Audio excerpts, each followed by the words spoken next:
Alors j'ai écrit un texte hier que j'ai mis en ligne, que j'ai continué à mettre en ligne, parce que je n'avais pas eu le temps de faire tout, sur la notion de dissolution.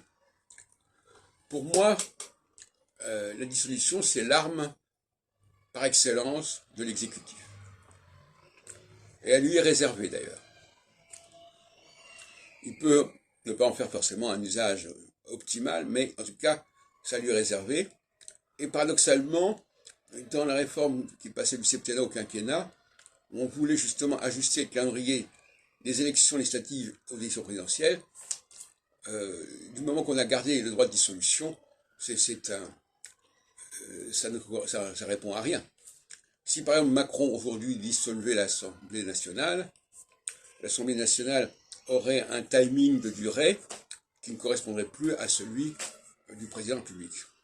Donc ça a été mal ficelé tout ça. Mais la dissolution, c'est aussi bien sûr le risque de ne pas trouver de majorité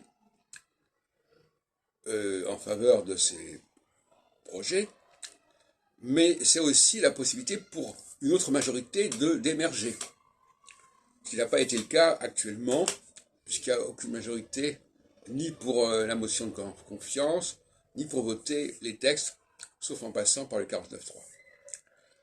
Alors, la question que je me suis posée, c'est de savoir si au fond, Macron n'aurait pas pu s'accommoder d'une cohabitation.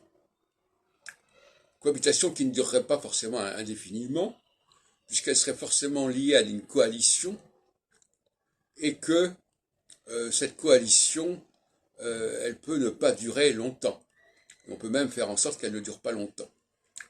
Donc je pense que ce serait la bonne stratégie de faire une dissolution et de laisser avoir, d'autant plus que finalement, aussi bien François Mitterrand que Jacques Chirac ont vécu ces cohabitations, et quelque part, ça n'a pas tellement réussi au Premier ministre de cohabitation, puisque Jospin, à la fin de sa cohabitation, n'est pas arrivé au second tour de 2002, et que Chirac, après la cohabitation, et que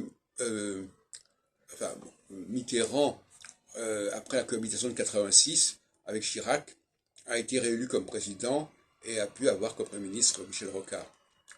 Donc la cohabitation, c'est pas forcément une chose extrêmement enviable pour le Premier ministre, d'autant plus qu'il doit prendre des mesures, et là il est au pied du mur, qui sont pas forcément évidentes et qui ont pu effectivement être reprochées au pouvoir en place, mais est-ce que la cohabitation pourra procéder d'une façon plus acceptable?